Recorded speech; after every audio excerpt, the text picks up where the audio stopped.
Again, that means political groups, religious groups that have any contacts with people overseas, as well as journalists, can be monitored indefinitely with no independent oversight at all. So the last thing I want to stress here, I've really called attention to it from the beginning, and that is that the issue in nearly all these instances is not whether the government is allowed access. It's not an issue of access. It's only a question of whether the access that they're going to have is coupled with some form of judicial or congressional oversight, or on the other hand, is the executive branch going to be left free, as the Bush administration wishes? Is it going to be left free to use these kinds of powers without any disclosure, even in the most general terms of what they're doing, and with no independent review of whether the powers that they have are being used properly or whether they're being abused? And as I mentioned, I think much of the public, this seems to me as the largest challenge, I think much of the public continues to think that oversight is an obstacle to effective counterterrorism operations. So I think Congress needs to push back on this issue much more vigorously. And I think equally important, maybe more important, or a precondition for Congress pushing back, is that public discussions like the ones that we're having here, but hopefully in broader media as well, public discussions really need to emphasize loud and clear that this kind of disdain that the administration has expressed for accountability does not make us safer. And it's basically a direct assault on democratic government, and it's a recipe for incompetence and for disaster. And I think that's where the public really needs to be convinced if we're going to see any change in the way this issue is being approached. Thank you.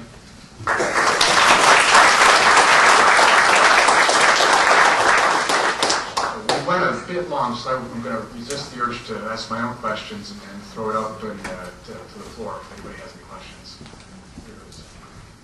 Yes, sir. Yes. My name is Anrig, and I'm a member of the ACLU. This is my first time being at the World Affairs meeting, and I want to congratulate everyone that's here present for being here, and I enjoy the opportunity to say a few things. Mr. Cole, the United States government is not in retreat. I speak to you today as a person who has been targeted for 2 secret programs. One is called Active Denial System, and one is called Directed Energy. For several years, I noticed that I was being followed. Did not understand what was happening. But to be very brief, the United States Army or the Armed Forces is developing 2 weapons. These are weapons with heat sensing capabilities. Certain persons have given permission to be tested. I have never given permission to be tested. To the point, you mentioned oversight. The United States the Senate Armed Services Committee held hearings not too long ago, in which they asked the armed services, they came to something in the budget called information operation. And they told them, we don't know what you're doing here, but we suspect that you're carrying out human testing and that you're carrying out if you could be as brief as possible, sir. Okay, psychological warfare. Well, to be very brief, I want you to know that I am a target in this testing. And this what I'm going to say is very important. I found out that I cannot receive any kind of anything like TV services, like cable services, that I did not know about. Well, I purchased a refrigerator, and come to find out, the refrigerator is being used as something called an integrator. Everything having to do with energy in my house passes through that refrigerator. So someone externally can control the energy in my house. Okay, so we really have just 10 minutes, so I appreciate it. Thank you very much. I just want you to know that this secret program is happening. and the black community is at great risk. Thank you. Yes, sir. My name's Bert Gibbon. In regards to the question in regard to the question of torture, and we know what's been discussed, the one story that's still out there is that the administration is still looking for approval for enhanced techniques for CIA officers to use in interrogations. It's unclear to me where the authority for that is going to come from. Is the administration trying to authorize it itself based on some kind of proposal, or is it going to be submitted to the courts? It seems directly contrary to both law, U.S. federal law, and international law. So I wonder where they're going to get authority for so-called enhanced techniques. Well, I think they're going to assume the authority in the same way that they assumed the authority previously for enhanced interrogation techniques. And what they're doing is really revisiting the question of which enhanced interrogation technique should be authorized or not for the CIA.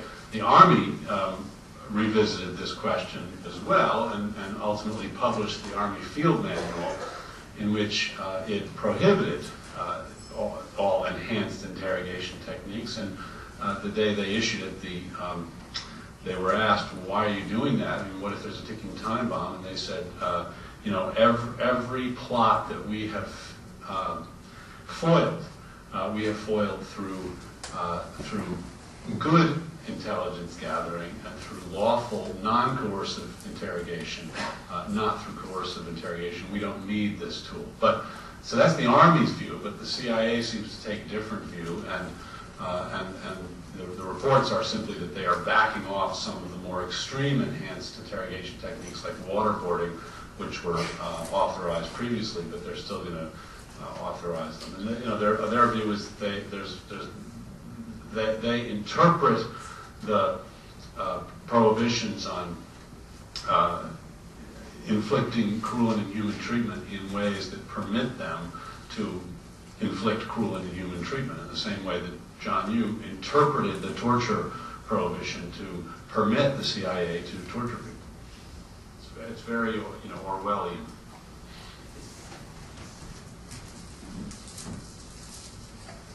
Yes, I'm Tom Reckford with the council.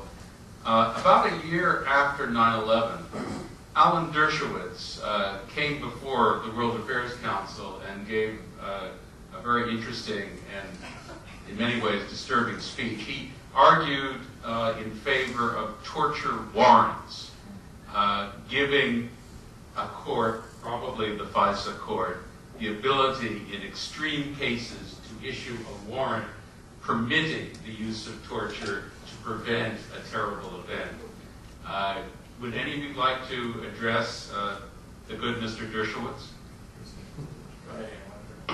Yeah, I may get to the torture warrant issue, and I'm sure that Steve and David has something to say too, but I want to say something related that goes back to a comment that Greg made at the very beginning.